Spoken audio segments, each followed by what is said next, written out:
من أسبوعين خدم بالدرجة الأولى المدرب جوزي روماو الذي استغل الفرصة للتعرف على أجواء الرجاء من جديد والوقوف على مكامن الخلل داخل المجموعة، سيما وأن الفريق الأخضر عانى في الآونة الأخيرة على مستوى الأداء والنتائج.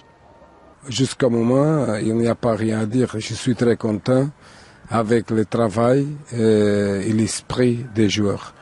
Il n'y a pas autre chose à faire. Nous sommes dans une maison que demande de nous. On doit donner notre maximum. On doit jouer toujours un match comme s'il est le dernier de notre carrière. Et qu'est-ce que je peux dire? C'est ça. L'esprit, c'est bien.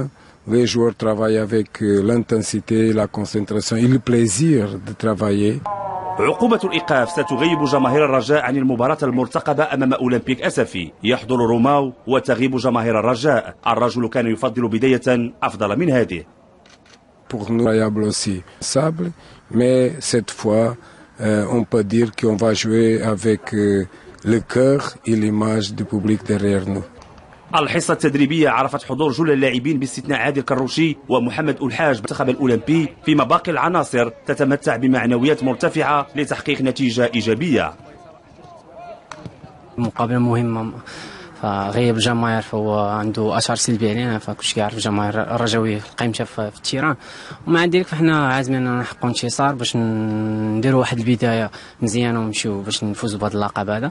وهاد الفتره ديال التوقف قد تكون فتره مزيانه ولا فتره سلبيه على الفرق، انك باش ترجع للنيفو مزيان فخصك شويه ديال الوقت. كنشوف اللاعبين كاين واحد الروح، كاين واحد الثقه اللي جديده عطانا المدرب.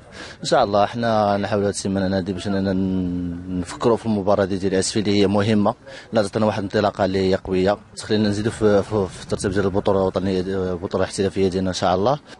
الجولة الخامسة ستشهد إذن أول ظهور للمدرب الجديد القديم روماو رفقة النسور الخضر. الجمهور الرجاوي سيكون غائبا عن هذه المباراة، فهل تحضر لمسة البرتغالي لتحقيق ثالث انتصار للرجاء؟